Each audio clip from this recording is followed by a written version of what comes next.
So the other day, you guys saw what I did to this knife. Okay, so this is an Ryo 210 millimeter super blue Giotto. Okay, so we did a series of 1,000. We did a 3,000, 6,000, and then we jumped all the way up to what would be the equivalent of a 10,000, which was a natural stone, the Nakayama. The important point that I want to show, and I'm going to demonstrate it during the video, is the technique on the Nakayama. It's not that you guys don't have 8,000 and 6,000, it's that you should see what we're doing on the Nakayama. So you've already seen what I've done with this knife, and just to kind of reiterate like what this knife will do.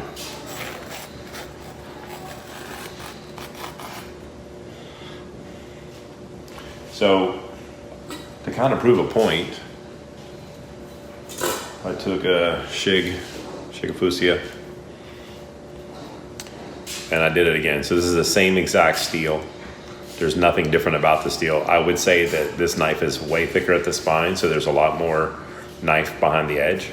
Another thing to point out is I do not thin my knives. I sharpen the knife at the angle the manufacturer did it. So I do not purposely make the knife thinner because that would make the knife not work as good.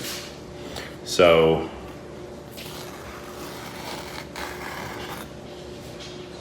we can see that this knife got equally sharp. I already did the blueberry thing, so it does it perfect. So in the video coming up, what we're going to be doing is we're going to take this knife from where it is, I'm going to show you where it is, to next level. So we got some tear. I think in the world of sharp, this would be normally sharp.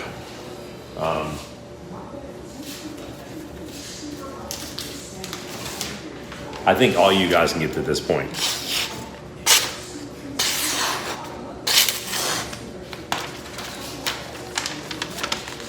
So in what we got going coming up, how do we get from here to paper towel to blueberry?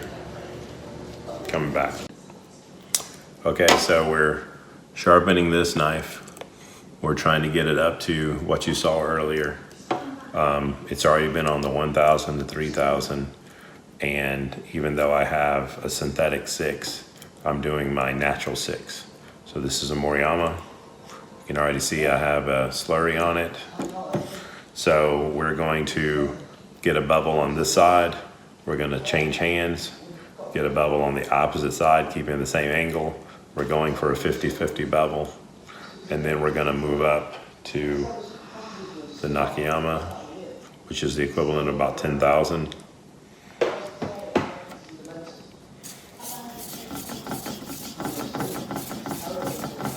So I'm pushing that way, and I'm letting my hand just ride back on this side. So I'm literally pushing and then just like pulling it back, but my fingers are just resting on it, but I'm pushing hard in that direction and then riding back. I'm usually like a 3 count, 3 forward, and then I move my fingers, then 3 forward again, and I'll move my fingers all the way down. And then when I get to the end, that makes one whole stroke.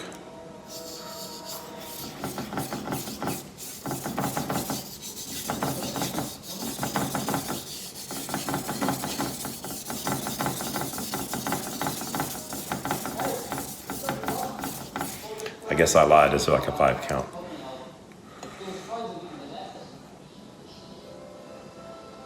What's nice is with really good steel, like I'm already starting to get something, right there.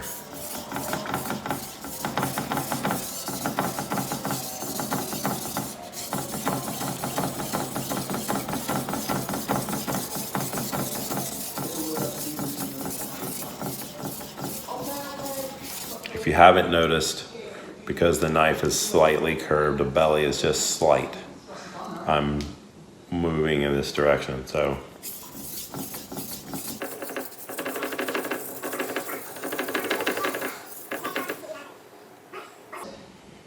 It's micro, but we're not there yet.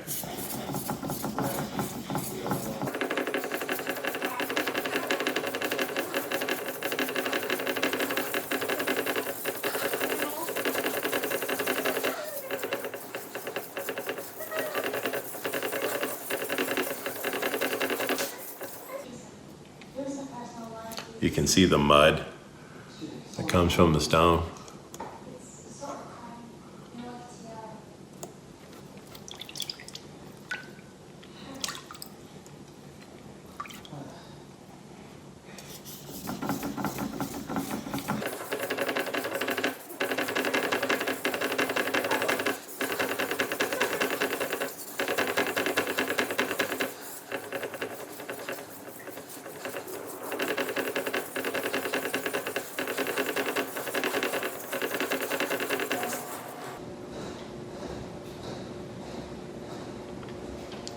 So we have it everywhere down, but here, so we need to work on the end. It's important to be from start to finish.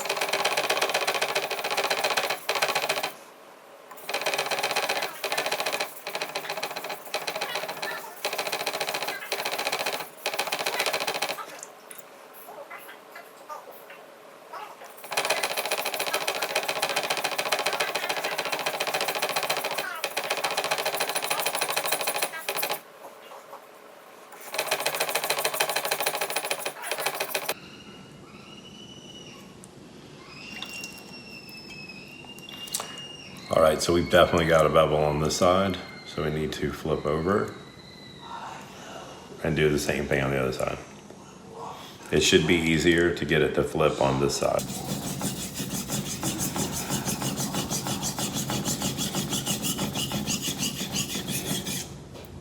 I don't know if you guys noticed that, but my fingers like went 1, 2, 3, and 1, 2, 3, and they just kept sliding all the way down, so it was kind of smooth. You might have missed it.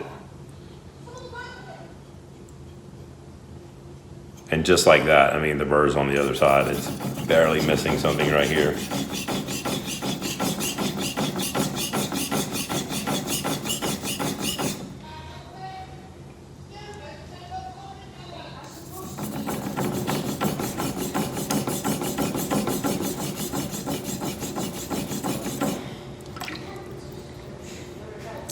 Okay.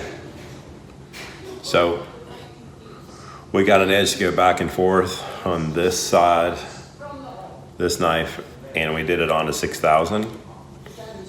And again, it's a natural stone, so I have to assume it's a 6000. Before I put this away, I want to clean any of the slurry off, kind of take care of the stone.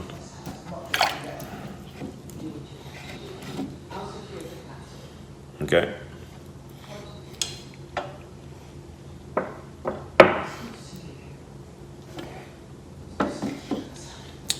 Okay, so this stone is pretty wide, normal wideness. It's a little short. That does not stop its performance in any way. If you guys are wondering what this is another Nakayama. This would be around 8 to 9. I'm just jumping to the 10. So let's talk. All right, so we have the Nakayama, we have the knife. We made sure that we got any of the 6,000 bit particles off of the knife. And now we have this stone, and I know the stone is flat, but I do not have a slurry. So I need a slurry. So I'm gonna take this plate, and yes, most people have a very thick Atoma plate. I don't. Mine still has the adhesive on the back. Mine's a replacement plate, but it still does the job. So I'm going to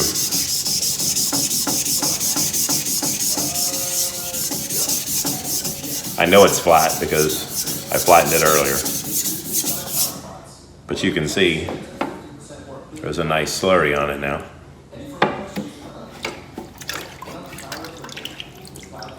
So we're going to use that. And we're going to do a bevel on the, I'm right-handed, so we're going to do it on that side first.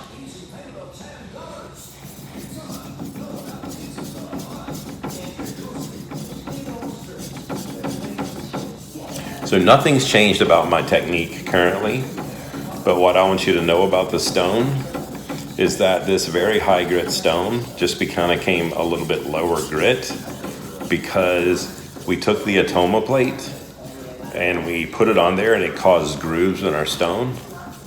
But as we push the knife over the course of the stone, the knife is starting to flatten out the stone again and make it smooth. So we're using the slurry to get an edge. The bevel bends back and forth quite easily.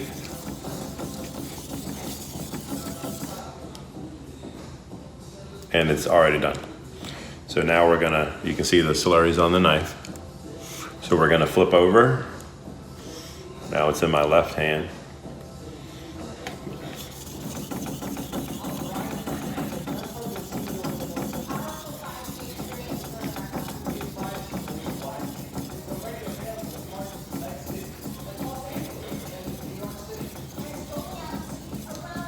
Now I don't know if you guys can see, like it's blackish gray in there. So a little bit of the deep yellow mixed with what's coming off of the knife. And we're just trying to fold over the bevel evenly.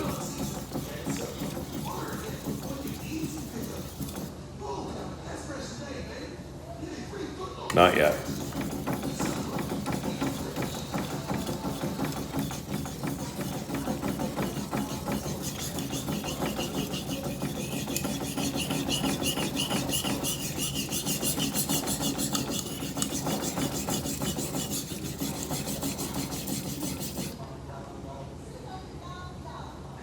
Okay, so we've done both sides. So now, here's the trick. We have slurry with metal from the knife in here. And the knife, the stone was rough earlier from using the plate. But now the stone's been smoothed out from the knife. So we're going to not wipe off, but we're gonna just rinse this. So it's not dry. It just doesn't have any of the other on it. We're gonna clean the knife. And basically we've made the stone a little bit higher grit again. So now we're gonna do the same thing again. This is the difference that I did from what I was taught. So we're going to make the bevel fold over.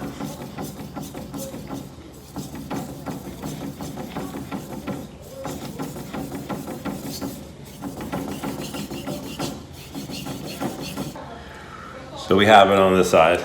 We're gonna do it again.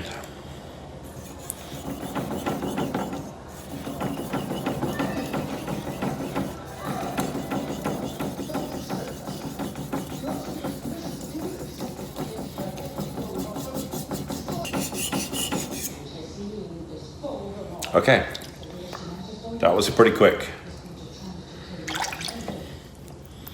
So here's the next thing. We are now edge leading, okay? And we are going to use the knife at the same angle, okay? But we're going forward. So I've got the knife at my angle and I'm pushing again and across. And I'm making sure that so I'm edge leading. So now I'm turning it towards me. I'm putting weight across the entire knife and I'm coming towards me. And I'm gonna do passes like that. It's almost like stropping, but it's stropping edge leading.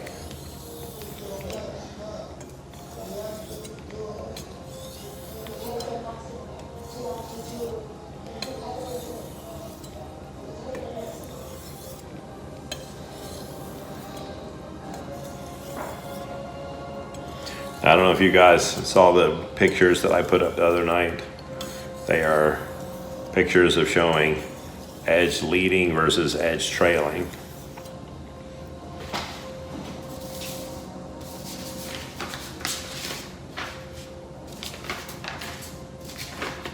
So this is edge trailing. You can see a couple bumps at the top.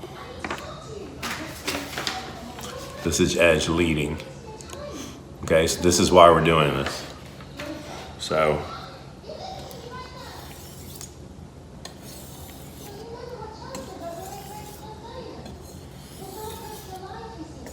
you'll notice the guys that sharpen razors sit their razors down and they go edge leading.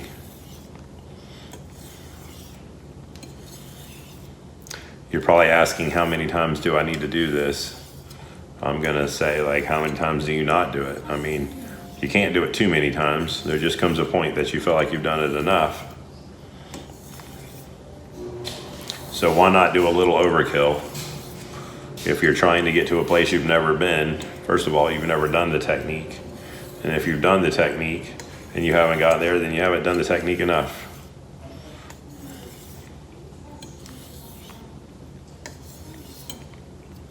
Okay. So we have done a lot. So now it's gonna seem ridiculous, but we're actually gonna go edge trailing. It sounds counterintuitive to all this paperwork, but I'm going to strop, and I'm gonna use no like energy. My hand's resting, but I'm literally just like barely touching. I don't even know how to tell you. Like, I'm barely touching the knife.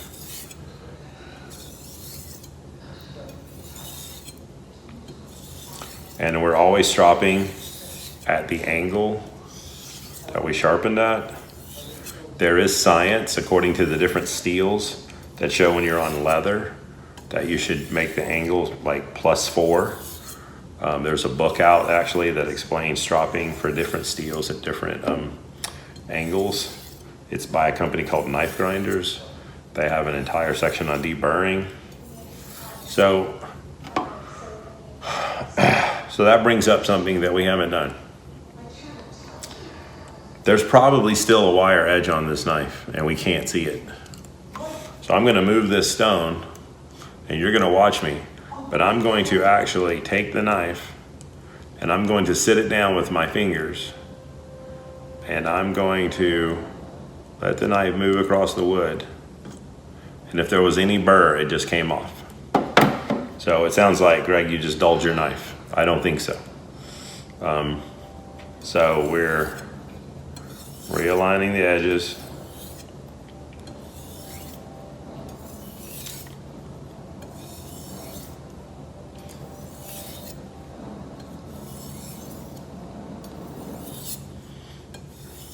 Okay, so at first when I do this, there's some pressure and then we ease up. But I mean, I'm like super lightweight right now.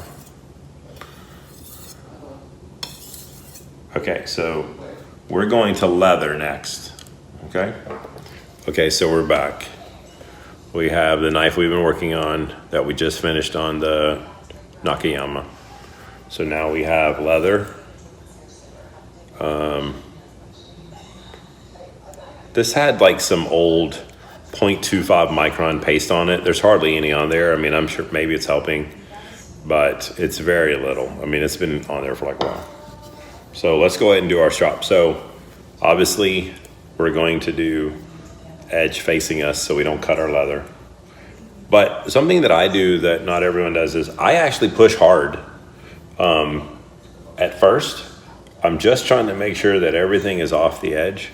And so I'm actually gonna push hard so many strokes, and then I'm gonna get lighter and lighter and lighter until it's floating. And the goal is that if the edge is twisted slightly, that when I'm done, it just lines up the edge. So we're pushing like with some force.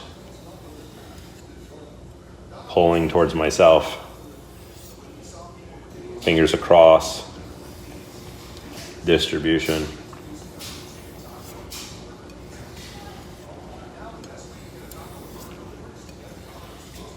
I'm still pushing heavy right now.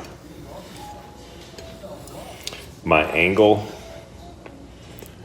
is still the same angle. I didn't make it flat. So there is an angle.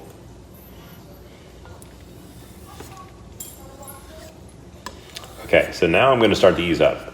I could literally do it like this, except for I need my hand to just sit on it.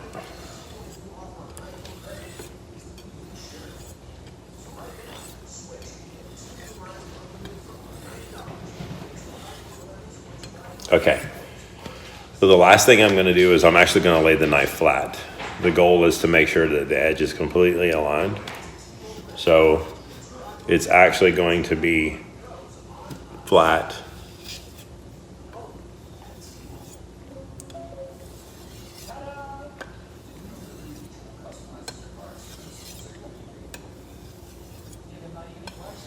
Now, if I'm not successful at what we're trying to do, I will not go back to a stone.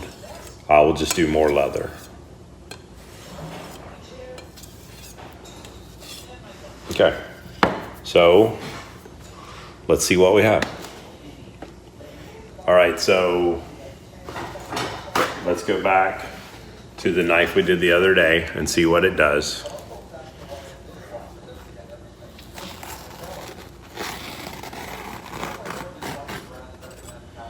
So that's a pretty sharp knife. So I did the same exact steel on a slightly thicker bladed knife. The Santoku 1765 millimeter AS by Shigefusa. I don't know how to say it. Shigefusa. So let's see what we can do here.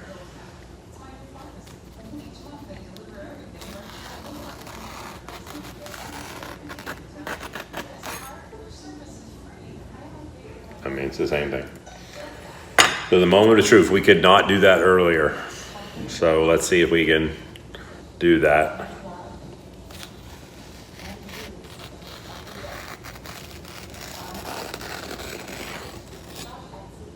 Okay, so you saw me do that in front of it. Let's do the blueberry test.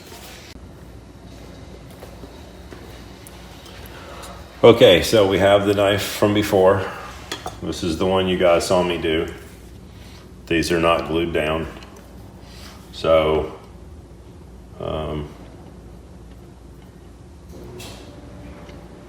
you can see they're not glued down, obviously.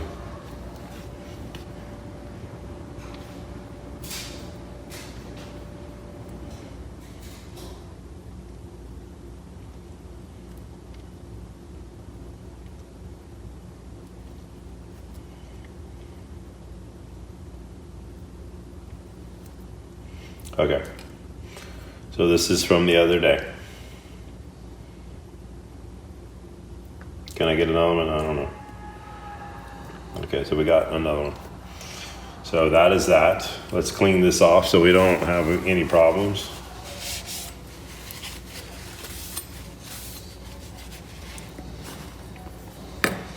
So this is a different one.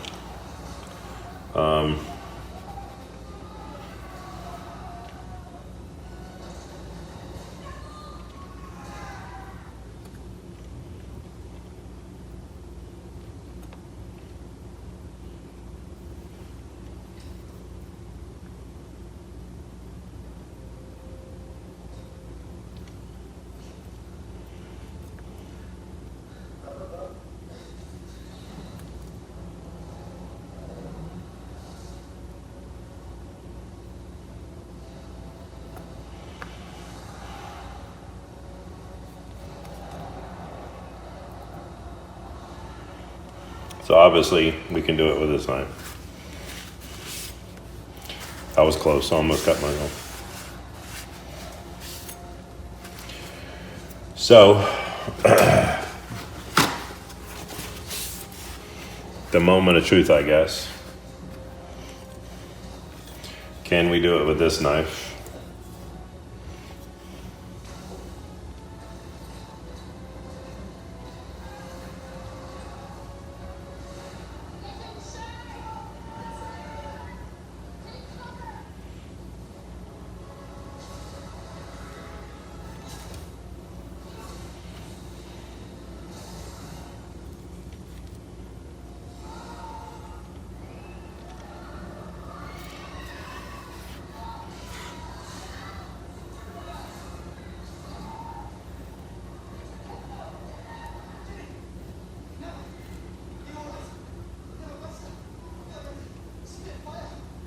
So you guys saw me sharpen this knife the exact same way I sharpened this knife, which is the exact same way I sharpened this knife. Now these are all AS, they're all Origami Super. Again, thicker You can, like, I don't know if you can just see, it's a thicker knife. This has not been thinned. This is the normal factory, it's fine setting. So this bunka went from sharp, but not cutting a paper towel sharp,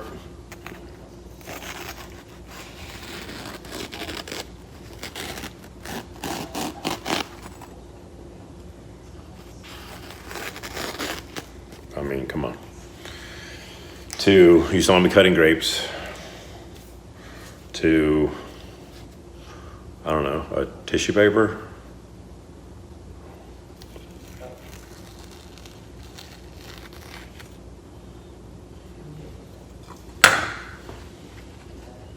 Okay. So, everything I know, you know.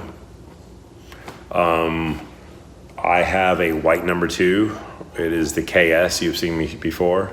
I will end up doing super, like the same exact experiments to see if the white number 2 holds up like the super blue. Let's see if we can get it to that, see if we can get it to that edge. All right, guys. Thanks for watching. Hey guys, thanks for finding the channel and taking the time. I'm still learning how to do this. Hell, I'm still learning how to look into this camera. Listed below in the description are links to the different things we talk about. If you find value in this video, then please hit the like button and don't forget to subscribe to the channel. And there's also a little notification symbol for you to check off to make sure that you're getting notified whenever I'm posting new videos. So once again, I appreciate you and wishing you never a dull moment. Thanks guys, God bless.